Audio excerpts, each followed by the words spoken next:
Assalamualaikum warahmatullahi wabarakatuh. Kamu dendam dengan temanmu yang tiap hari kalau ketemu selalu mengatakan hal yang kamu tidak suka. Kamu dendam dengan orang yang tingkah lakunya kadang sampai di luar batas. Kamu dendam dengan teman kerjamu karena dia suka sekali memfitnah dirimu di hadapan teman kerja yang lain. Kamu dendam dengan bosmu karena kerjanya selalu marah-marah. Kamu dendam dengan mantan pacarmu karena dia sudah mengkhianatimu. Kamu dendam dengan seorang yang selalu merendahkan dirimu. Siapapun dia, bila dihina, pasti akan merasa sakit.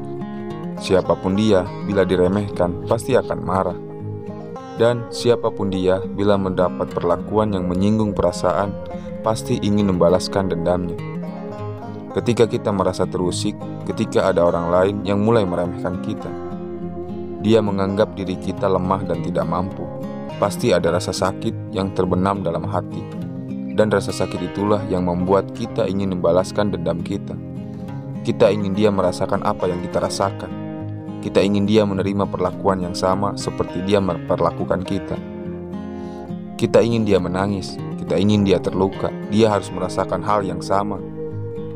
Kita ingin orang-orang meremehkan dia sama seperti bagaimana dia meremehkan kita.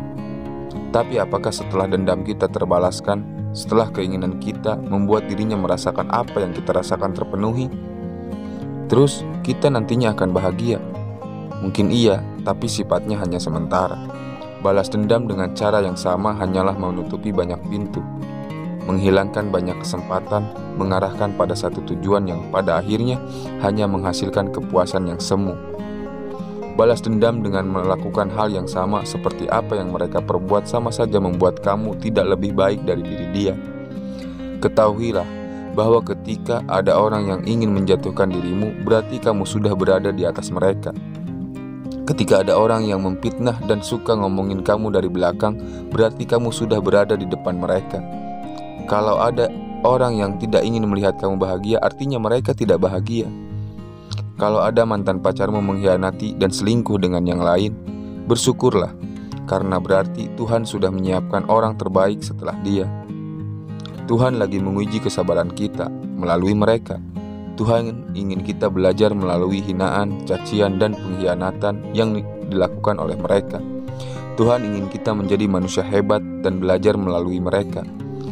Kalau kita melakukan hal yang sama dengan apa yang mereka perbuat, terus apa bedanya kita dengan mereka? Kalau kita membalas perbuatan mereka sama seperti apa yang mereka lakukan, apa bedanya kita dengan orang kebanyakan? Balas dendam itu seperti meminum racun, tapi mengharapkan orang lain yang mati. Nelson Mandela pernah berkata, "Ketika saya keluar menuju gerbang kebebasan saya tahu jika saya tidak melepaskan kepahitan dan kebencian saya." Ketika kita ingin melakukan hal yang sama dengan apa yang mereka perbuat terhadap kita, sama saja kita mengotori pikiran kita dengan rasa iri dan amarah. Dan itu berlangsung bukan cuma sehari atau 2 hari. Saat dendam belum terbalaskan, maka pikiran negatif itu akan terus melekat dalam pikiran kita. Dan bahkan pikiran negatif tersebut akan terus membesar, seiring dengan membesarnya amarah dendam yang ada dalam diri kita. Dan hal itu akan sangat merugikan diri kita sendiri. Mahatma Gandhi pernah berkata, "Saya tidak akan mengizinkan orang lain menginjak pikiran saya dengan kaki yang sudah kotor." Tapi ketahuilah, dengan memelihara dendam, kita sendirilah yang sudah menginjak pikiran kita dengan kaki kotor kita. Balas dendam dengan cara yang sama tidak akan membuat kita bahagia. Justru balas dendam terbaik adalah dengan memaafkan apa yang sudah mereka lakukan. Karena memaafkan dan melepaskan semua yang sudah mereka lakukan adalah sebuah kemampuan yang di atas rata-rata. Menyimpan perasaan dendam hanya akan menyakiti diri kita sendiri, menyakiti pikiran kita sendiri. Kita tidak akan sanggup menyelesaikan masalah yang ada di luar apabila kita belum sanggup menyelesaikan masalah yang ada dalam pikiran kita. Memang itu tidak mudah, karena kita sudah disakiti kadang sampai di luar batas. Hati kita sudah hancur karena kepercayaan kita yang disalahgunakan. Tapi memaafkan bukan berarti kita menerima apa yang sudah mereka lakukan. Memaafkan berarti kita sudah mencegah semua perbuatan itu tidak sampai merusak sikap dan pikiran kita. Balas dendam terbaik adalah menjadikan diri kita lebih baik daripada sebelumnya. Balas dendam terbaik adalah menjadikan diri kita bahagia, karena tidak ada hal yang membuat orang kesal setengah mati selain melihat diri kita hidup senang dan bahagia.